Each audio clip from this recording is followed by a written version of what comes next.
آگے بڑھیں اور آپ کو بتائیں کہ کراچی کے مختلف علاقوں میں رات گئے مبینہ پولیس مقابلے فائرنگ کے تبادلے کے بعد 10 زخمیوں سمیت 14 ملزمان کو گرفتار کر کے تفتیش شروع کر دی گئی ہے۔ اس حوالے سے مزید تفصیلات جانتے ہیں عارف بنگس سے۔ عارف بتائیے گا کیا تفصیلات ہیں؟ کراچی کے مختلف علاقوں میں رات گئے مبینہ پولیس مقابلوں میں فائرنگ کے تبادلے کے بعد 10 زخمیوں سمیت 14 ملزمان کو گرفتار کیا ہے۔ کرنگی پولیس کا سیکٹر 25 کے قریب جو ملزمان کے ساتھ مقابلہ ہے۔ مقابلے کے دوران ایک ملزم زخمی حالت میں گرفتار ہے۔ گرفتار ملزم کی شناخت نور کے نام سے ہوئی ہے۔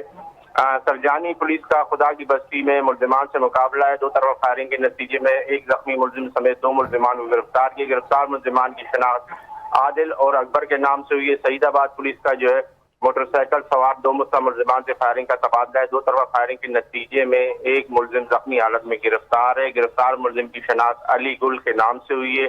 بلال کالونی پولیس کا نیو کراچی سیکٹر 5 کے قریب مبینہ مقابلہ ہے۔ مقابلے کے دوران ایک ملزم زخمی حالت میں گرفتار ہے۔ گرفتار ملزم کی شناخت محمد فاض کے نام سے ہوئی ہے۔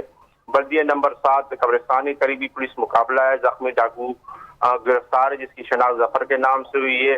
لانڈی میں بھی پولیس کا مقابلہ ہے جس میں زخمی حالت میں گرفتار ایک ملزم ہے جس کی شناخت اظہر کے نام سے ہوئی ہے۔ ملزمان سے اسلحہ، لوٹی ہوئی رقم اور موٹر سائیکل، مسروقہ موٹر سائیکل برآمد کر کے ان کے خلاف مقدمہ درج کر کے مزید تحقیقات کا آغاز کر دیا گیا ہے۔ جی عارف، شکریہ تفصیلات سے آگاہ کرنے کے لیے۔